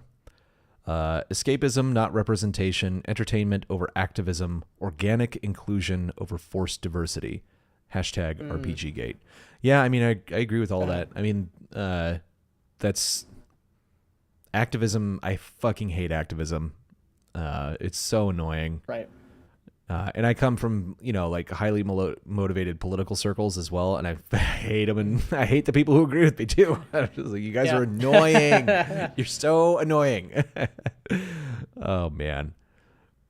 That's the thing. Like organic inclusion over forced diversity. It's like, look at like the 90s.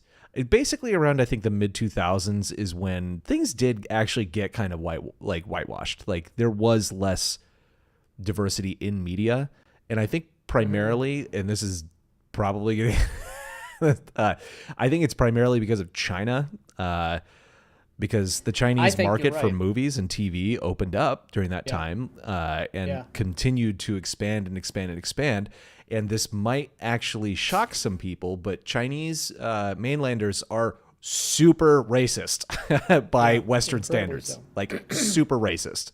So if you can't sell your movie in China because DVD sales are gone. That used to be like 50% of the profits that movie studios made on movies. That's just gone forever, because of streaming. Like, so you have to get these foreign markets to make up the cost in ticket sales. And if they don't like the actors you're hiring, I mean, it's basically comes down to the bottom line. But previous to that, up through like maybe into the mid 2000s, it's like, look at like the most popular sitcoms on TV. It's like, like Martin, Fresh Prince of Bel-Air. You've got all of these movies starring like huge name black actors, like everything. And nobody thought about it at the time. That was just how we grew up. No issue. Yeah. Fresh Prince, nobody thought it was woke. Or nobody was thinking about that stuff. And I mean, like, I don't know. It's nobody had issues about Seinfeld. For they do now. You're right about that. Yeah, it's I don't know. It's all craziness. All right. Organic inclusion is genius. Well said. Maps incoming. Take cover. Uh-oh. Yeah. Next on the horizon. Bingo. Balance is the crux. Mm-hmm. Yep. What is a bucket list RPG that you haven't yet played? I think we have the same very broad answer. and very interesting question. No, I think we have both the same specific answer because that was kind of what kicked off this entire project. Yeah. Oh, yes. Yeah. Wraith the Oblivion. Wraith the Oblivion. Yeah. That is my bucket list RPG, and I will not play it unless I have the perfect group. Yeah, that'll be one of the signs of apotheosis on this right. project. I did run one shot of Wraith at a convention, and everyone else, only one person showed up, but I decided to run it anyway. If Wraith actually works for a solo deal, and I made the guy cry at the end of it, and I felt good about myself for doing so. It means because you stole his lunch money. No. I stole his lunch money. Stuffed him in a locker. But it was good. It was an actual moving thing, and that's what you want. It's like we said, I think, at the end of episode 1 of the podcast. If you're playing Wraith or playing a number of other games, it's not fun, quote unquote. Yeah, it's not an experience where you're gonna be like, God damn, that was so fun. It's like that's gonna be kind of a somber, horrifying, probably and that's entertaining. A somewhat draining experience. Yeah. I still like that, but it's not like... Oh, yeah, definitely. It's not like, yeah, that was cool, There's a big difference. Yeah. Yes. You're not... Schindler's List was not a fun... Yeah, exactly. Although I think a few in our audience might disagree.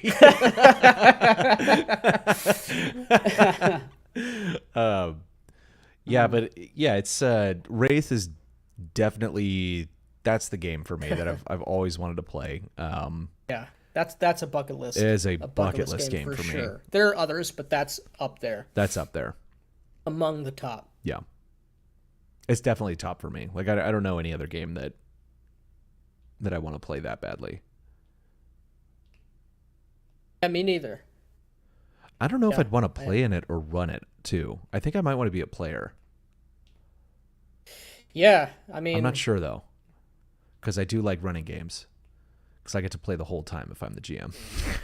so much of the unique experience about like Wraith really does come on the player side. Mm-hmm. You get to embody that Wraith. You also get to play someone else's shadow, which is really cool. Oh yeah, I totally forgot about that. Mr. Max says, I never saw Schindler's List. I don't think it would hit me the same as you. Okay, getting spicy.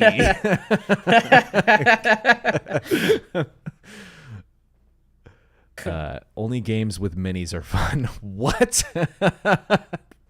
Oh, Dane, with the troll coming in. Oh, okay. I was like, who the fuck would say that on this stream? Got him. What's another bucket list game? I'm quite positive to hear that you like Wraith. Sorry, I gotta lean in again. My eyes are getting tired. It was a work of art. So many of the first edition World of Darkness games were. Mummy was fantastic too. Yeah, Wraith it's amazing. I mean, it is a work of art, and the art within it also really, really. I just love it. I love that style. Here's the thing. I've said this before, the new World of Darkness, particularly like God Machine Chronicle and especially Vampire the Requiem, blows away the old World of Darkness. I love the God Machine. And I played VTM in my teen years for like religiously. So I have that nostalgia for that game, but Requiem is just so much fucking better, and everyone is wrong about it. Literally everyone is wrong about it, and everybody needs to anyone who's interested in Vampire needs to check out Vampire the Requiem 2nd Edition because it's Agreed. fucking great. It is so good, and it stands on its own. It's different than Masquerade, which was the big problem with 1st edition when it first came out. Yeah, apologizing for itself. Yeah. Vampire the Dark Ages, Canuck brings up. I really Dark Ages has great art. I've had an idea for years, for like 10 years, to run a Vampire the Dark Ages game set in Bulgaria that would also involve stuff from Constantinople. And I love the Constantinople stuff in the setting. I love Trinity and Michael's Dream and all that stuff. I love it. RPG is Dumb is alive. Someone asked about him earlier. He is alive and he's in the chat right now.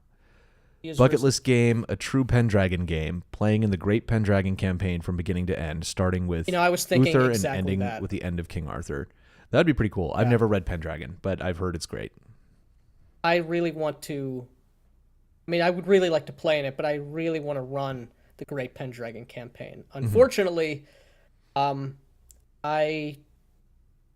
kept my eyes away from the development of the 6th edition of Pendragon because I hear disturbing things. Like getting woke over the horizon of wokeness and other nonsense coming into. But there's always older editions of Pendragon, so yeah, they can't erase those.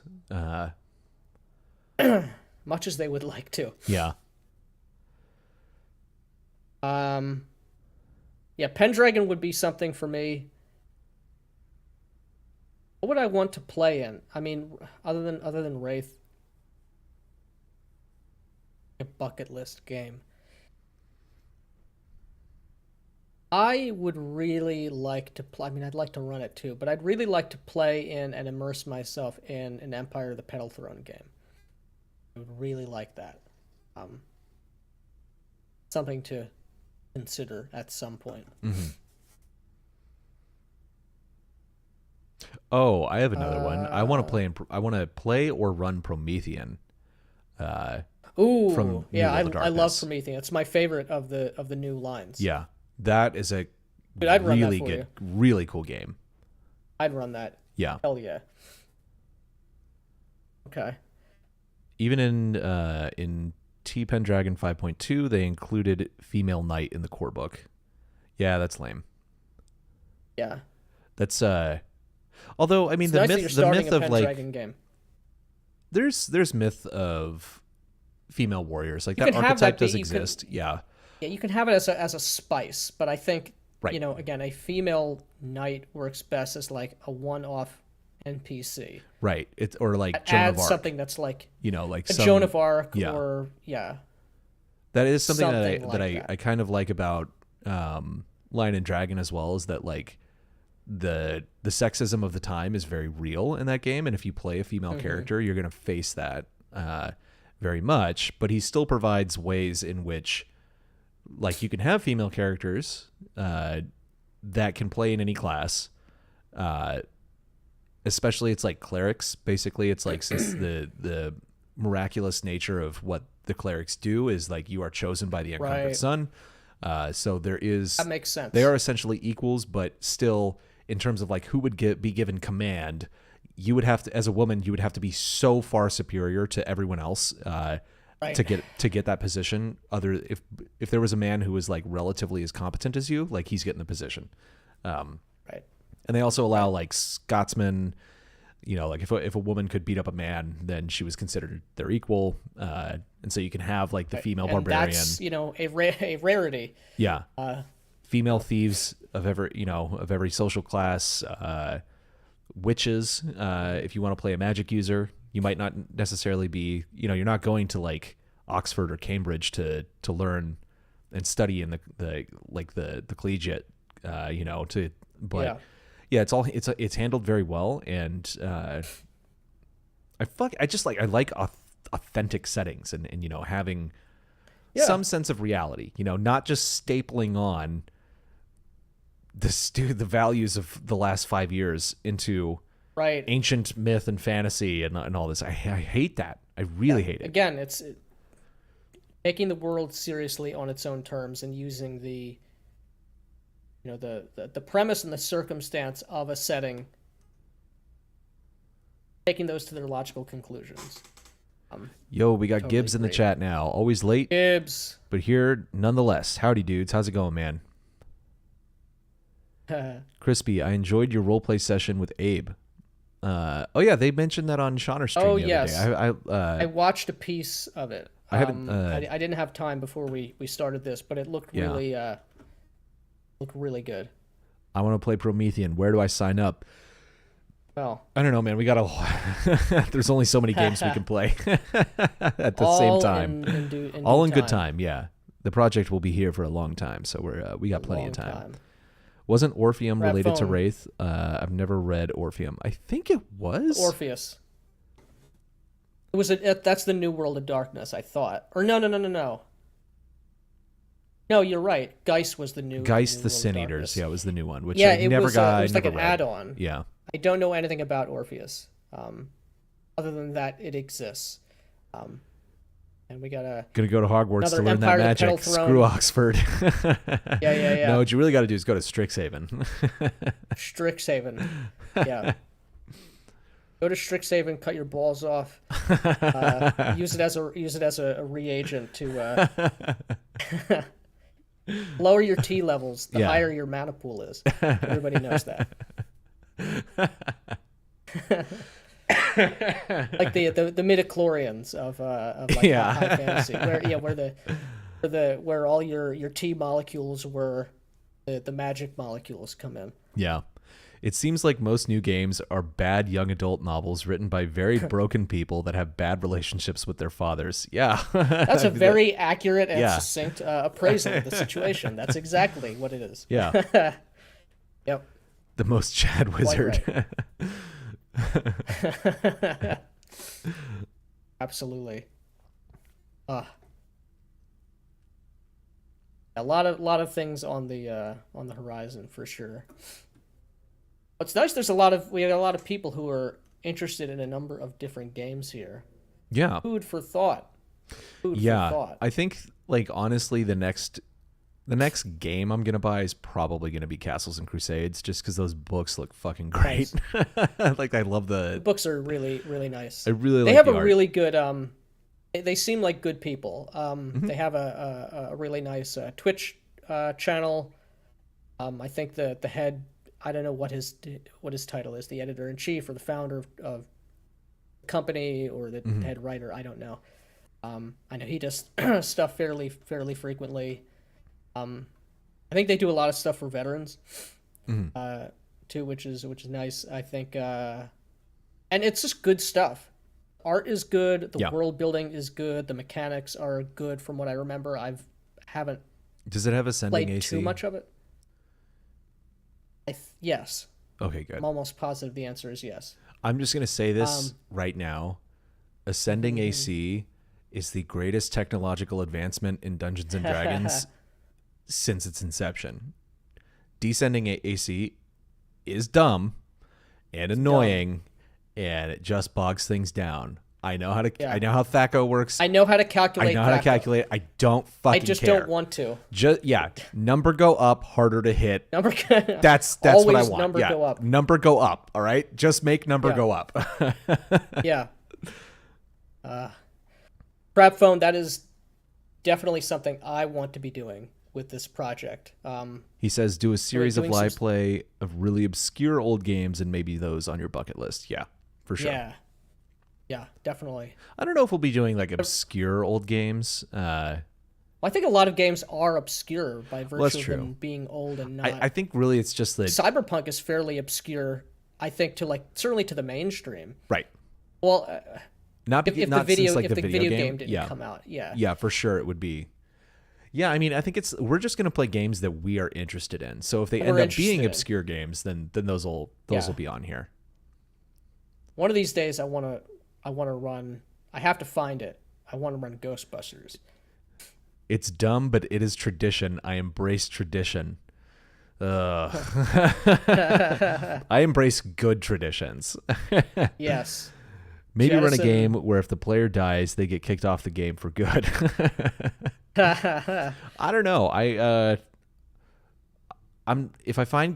First of all, it's like I'm not going to play with bad players. So if I find a good player, I'm not kicking them out of the game just because their character died. They're so rare. That would only be that would be an exercise in sadism, but right.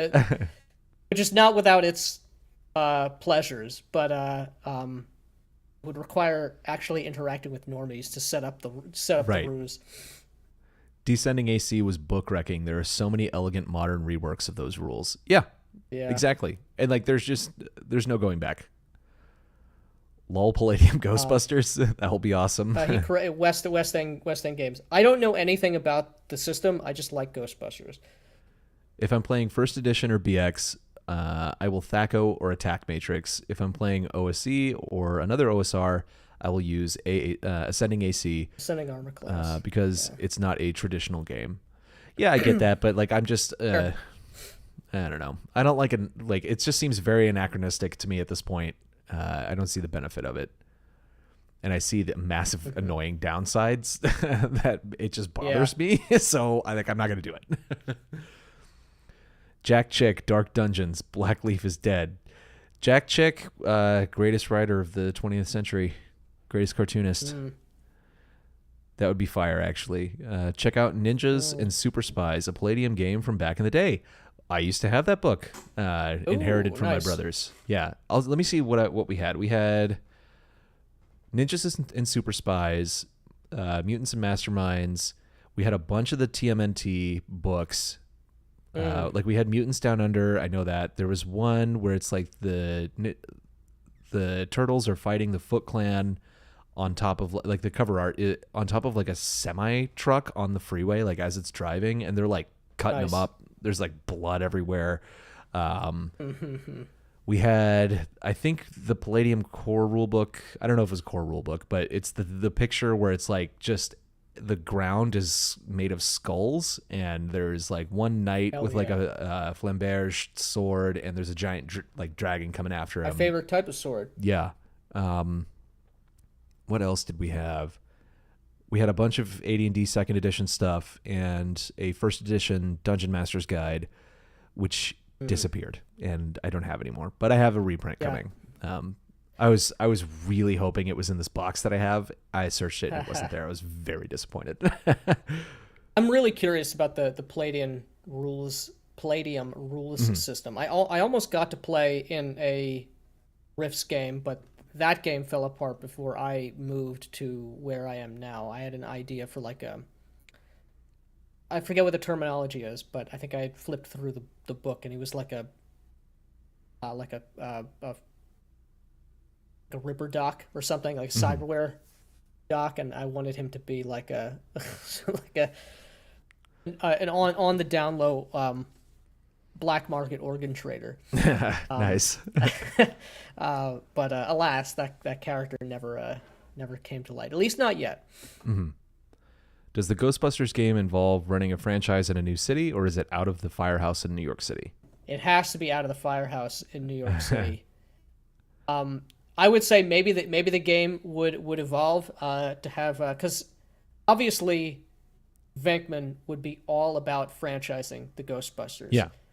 You have to have Venkman be the person just hucking shystery deals, just getting over on people for business practices and Actually, the Ghostbusters, I think it was a 360 game. The Ghostbusters video game was the best Ghostbusters 3 that I've seen. Of course, not having seen any of the other subsequent movies, and rightly so. Also, Mercenaries, Spies, and Private Eyes from Hero Games. I don't think we had that one. I can count the times on one hand I've played a game with all good players, and that's the hand I use with my table saw, so no safety guard. And no safety guard. I owned the original TMNT RPG core book, lost it in a move somewhere. I know, that always happens. Oof. So that fucking sucks. Would love to play in that world. That would actually be that might be a fun thing to do. Play That would be fun. I never read the old comics or anything. They're I don't very know different than the cartoon. They're a lot more like they're supposed to be brutal. Yeah, they're a lot more closer to the first live action movie they made, which is like nothing like the cartoon, and like I actually remember nothing about. It's really it's like dark and weird. I know I saw it. I don't remember anything about it. Yeah, the comics are like super dark and also super weird. Red Letter Media had one of their friends on recently, and they were talking about Teenage Mutant Ninja Turtles and like the comics, and like Shredder like dies at some point, and then they bring him back, and like he was asking the guy who wrote it, he's like, yeah, I can't remember, like, how did you bring Shredder back? And the guy was like avoiding talking about it, and then like he went back and read the comic, and it's like the stupidest fucking thing ever. It's like space worms like clone him or something like that. He was like, the guy was like ashamed for having written something so stupid. That's funny. Yeah.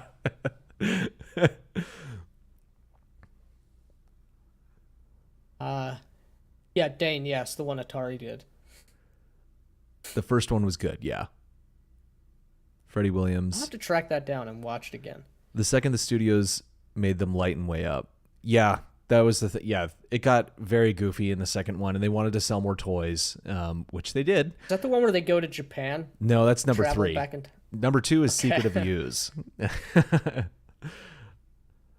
The first one is like, it's so much different in tone. It's very much close. I have to watch. You should watch it. I remember almost none of it. We'll watch it when you come visit. Yeah, a couple weeks. Yeah. Did you know that White Wolf made a Street Fighter game using their D10 dice pool system? I did not. I did know that. Oh, wait, yes, I did know that. Yeah. I just forgot about that. Shredder dies.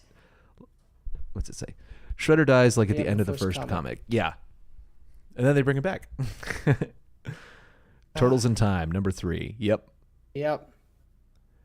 If Splinter is getting tortured, number 2 is likely using sausages as nunchucks. Oh, Mikey using sausages as nunchucks. Or Kiki. I'm not saying Mikey, how that's spelled on stream. Mikey, yeah. There we go. Demonetized. Yeah.